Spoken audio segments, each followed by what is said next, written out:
Hi, today we create a empty Lyra map and use our pirate as our character. First thing, we install an empty Lyra. We right click on the file, on the project file, and say generate Visual Studio files. Visual Studio needs to be installed, of course, there's another video for that. And then after a couple of seconds, that should be done. We need Visual Studio because everything needs to be compiled in Lyra, and that is something we will see later.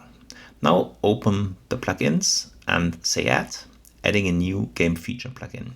Philosophy is that we do everything in that folder in the Gamefeature and nothing in the Lyra folder itself to be able to update it quite often. So we give it a name, we give it an author, and we create the plugin. When you create the plugin, you will see that Visual Studio actually loads and is pre-compiling what we have here. And from the future, we always start from Visual Studio when we deliver something in Lyra, even if we don't plan to use C++. Here in Visual Studio, you see Lyra starter game, game features, plugins, game features, and here you see your test 322, and that is exactly where we start. And that is something that we need to have compiled, otherwise we will not be able to see that in our Lyra environment. So let's set some things and save something in the environment, then we start from Visual Studio. So first thing, let's have a look. Our game feature should be visible here and should be active. You see a couple of game features. Everything Lyra, like shooter core, these are all game features, so ours is there. Then we have here our asset. That is something we keep as it is. We just save it and actually save everything else so that we are sure that we're not missing something. And then we can close that installation, because in future we will always start from Visual Studio. So takes, especially first time, takes a while, but then we are here with an empty plugin folder. First thing, make sure that you actually see that folder, because here in the settings you have to be show plugin content has to be enabled, otherwise you will not see it. If that is the case, you see the empty folder here, and here we create first our maps folder, right click maps, and here in the maps folder we want to save our standard map that should be loaded as default. So here on the file, first thing, new level, let's take an open world as a new level and create that. Then you get your standard volcano looking environment, and we just save that as going to our plugin folder and save it in the newly created maps folder. That would be here with a name. Again, let's say test 532. And that is the standard map that we now want to make sure is loaded on startup every time Lyra starts. In the project settings, we need a couple of things. First thing, we go to maps and modes. That is where you set your map. In some cases you will actually, you will not see that map here. So if that is the case, I see it here, but if that is the case, we need a couple of more things that you should do actually anyway to be sure that you don't get problems later, especially when packaging. First thing, in the asset manager, you look for the map entry where you can define maps or worlds, and here under directories you add another directory, especially the directory that we just created in our Gamefeature plugin, this maps folder. That is one thing. The other thing is the asset reference policy. Here you have a couple of rule sets, and we want to make sure that our game feature can also be referenced. Can reference these domains. We add one and say our game feature name, that is test 532 in our case, and be sure that we also have that there. Now definitely you will be able to see your map, so we select it as a startup map and as a template map. You also can of course include that into Lyra itself, but that is another thing. So small thing I always do, I go to the editor, settings, say open here, and make sure that everything is opened in the main window, otherwise you will drown in different windows. Let's save all, and then we actually can start creating content on our new level, starting with our character, of course. Going into the root folder of the new level, we want to create our character folder. So right click, characters. And here, first thing, we need our character blueprint. The character blueprint will be derived from the hero default from the Lyra project. So look for hero, and here's your hero default. And our name might be BP test hero. Opening that, we want to make sure that this hero can be reskinned, changing the skin, for example, to our pirate later. For that, we need a couple of lines or a couple of nodes for blueprint and a component. The component is this cosmetic component, mannequin pawn cosmetics, that needs to be added here.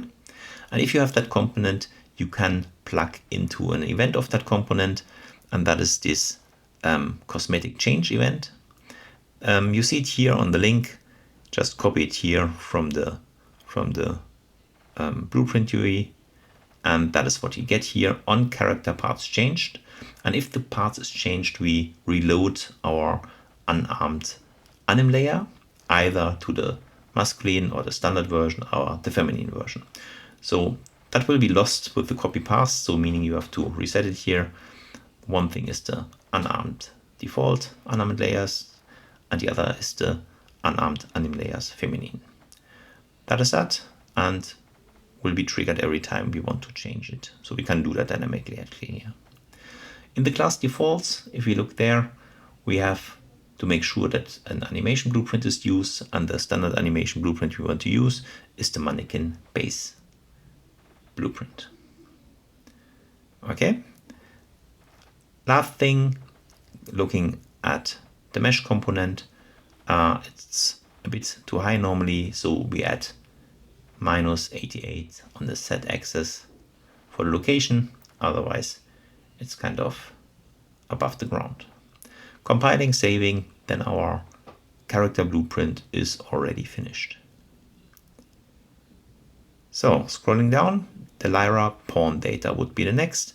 That's a data asset that we have to create normally in the root folder of our Gamefeature plugin. So right click, MISC, data assets.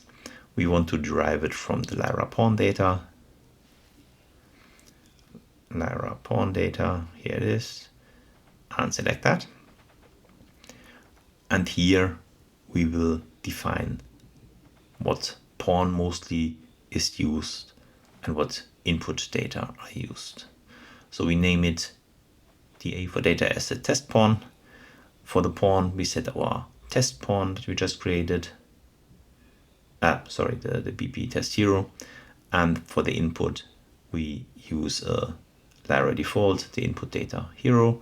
And as camera, we normally have the third person camera here, not top down, for example.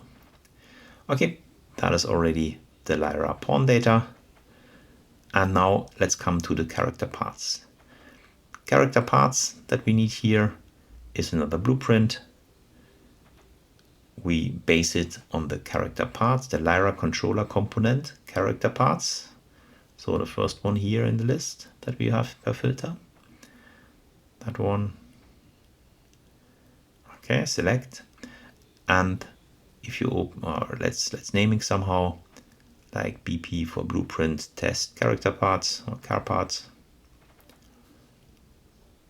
We open that, and here we just need actually a single node, so we can just here get from the node from begin play, we look for add character part, and if you split the new part pin, that's a struct, if you split that, then you see that you can, for example, set it to a certain node, like hat or something, or a weapon to a certain node. Other than that, here we use our bMoney. That is our standard tagged actor. And if we want to reskin, we would create that. We would take that bMoney and copy it into our own class, what we will do for the pirate later.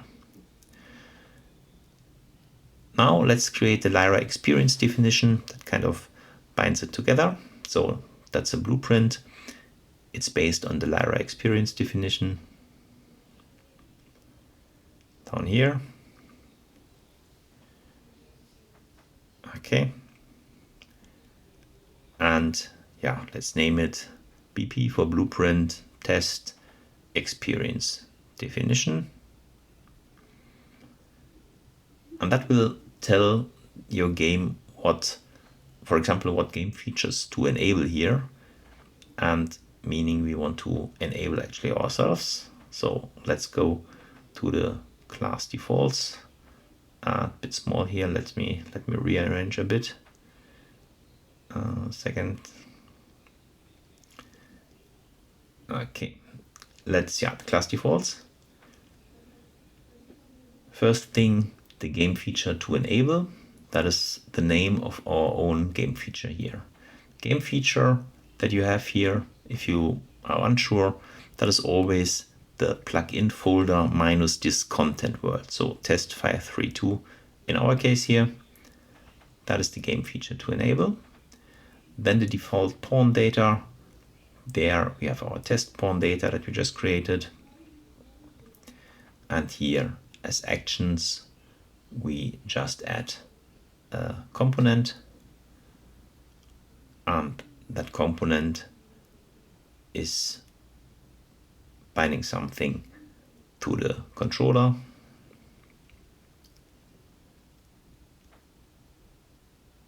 And the component class to bind to, that is our character parts that we just created.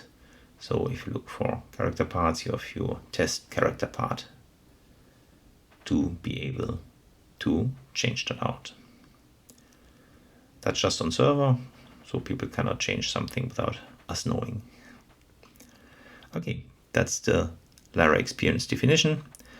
Now we have to check something in the game feature data that has changed from the older version.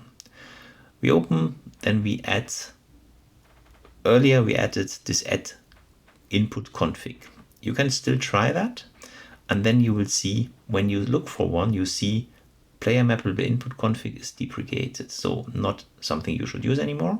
We add an input mapping, and the mapping is easier. We add one element, and we actually see the default input mapping context, and that is what we want to have here. So that has been changed between 5.0 and 5.3 somewhere on the way. Other thing, for the asset manager, we need primary assets to scan. We need 3 of them. One is the Lyra experience definition that needs to be scanned, and that sits in our plugin main directory. So in the directories, we add one. It is a blueprint, it has blueprint classes, and as a directory, we take our root directory from the game feature. The second thing is the Lyra user-facing experience definition. That's actually the same. So Lyra user-facing experience definition. The object is Lyra user-facing experience definition. As directory, we will again give it the main directory of our game feature. And third thing is our map. So the asset type is map. The base class is world. And the directory in this case is our maps directory where we store our levels. Okay. Last thing is we want to make sure that the experience definition is actually loaded and found. So we go back to the project settings and make sure that the asset manager is looking for experience definitions within our new game feature plugin folder. So going to asset manager and look for experience definitions. That is, it's already open. That's number 4 for me. And here in the directories, I added already our root folder for the game feature plugin that we just created. Reference policies, yeah, as I said, be sure that we have this reference to these domains so that all the things that we have here can actually be referenced to if you need components in Lyra somewhere. Okay, we are more or less set. Last thing is really making sure that the things that we have here created are actually loaded. So we need to be sure that we have the world settings open and can define the default gameplay experience. The world settings you see normally here in the lower menu on the very right. If you don't see it, you can go to Windows and be sure that this world setting that is checked. Then you should see it as a separate window maybe. If you filter for game, you see the default gameplay experience. And here, of course, we want to have our test experience loaded that we just created. Okay, with that experience loaded, we should be ready to go, at least for seeing Manny running on our empty map. And next step would be thinking about how can we restyle, reskin Manny with our pirate.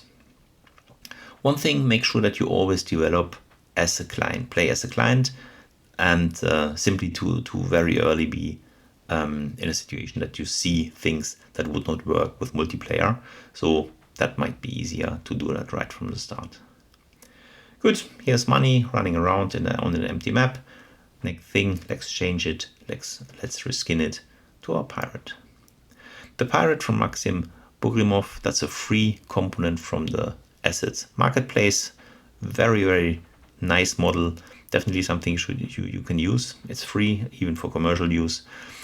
One thing is, I was not able to put it into my 5.3 project, so I imported it into an older one, 5.1 or so. Then I right-click, I migrate the whole directory to the new Lyra project. Advantage here that you actually can place it in your Gamefeature plugin folder, what you cannot do if you just use the standard engine. So here I say to plugins, game features, my test 532 and their content, and then it will be imported here. Something here already, yeah, I just override it. So that makes it available in our game feature and does not clutter the Lyra base directory, what you should not do. Starting Lyra again from our Visual Studio and making that visible again. So yeah, our pirate directory is actually here. We are in the lucky situation that we have Unreal 4 and 5 content. We don't need the Unreal 4 one, so let's delete that already. Merciless deleting, and if it's complaining, force deleting it. We don't need that. We don't actually have to change UE4 assets to UE5, but we already can use the 5 version quite easily, so let's do that. In the demo scene, we have here in the mesh a skeleton mesh and our standard skeleton. We can reuse what we already get from Lyra, so meaning in this case, as it's compatible, we just delete them and tell every asset that is referencing them to use the one from Lyra. So deleting them, it will complain. We say no problem, replace the asset with here the skeleton from the Lyra directory. Be sure that we don't use the 4 version, but you select the 5 version. And here, same thing, let's delete that. Not complaining, suspicious. We will have to be sure that all the skeleton meshes are pointing to the right skeleton, meaning to the one from Lyra. If I open an animation that comes with the pirate, you see, yeah, that's actually working and looks good. Only thing to do is really making sure that we will always use the right one. Let's open here the full skeleton meshes, and they are actually pointing to the wrong skeleton. They should point to the skeleton that comes with Lyra or with your third-party project or whatever you do. Let's filter for mannequin. And you have one for UE4, one for UE5. Be sure to use the first one in this case, the right one. And if you scroll down here, nothing should be red, so everything is mapped. And we have to do that 3 times for all the skeleton meshes. And in each case, it will be reassigned to the right skeleton. So, okay, looking good, pointing to the right skeleton. And let's try it out. Okay, back. Here's our tagged actor. That's a copy from our Manny. We put it here, the skeleton mesh and the animation blueprint. We try to run that. And yeah, the tagged actor is selected. We don't use the Manny or B Quinn anymore, but a B Pirate. That's a copy of B Money. We make sure that we have the part set, and that is the first thing. I will continue with the video, just uploading, updating with how to import UE4 components, but I hope that helps, and see you soon.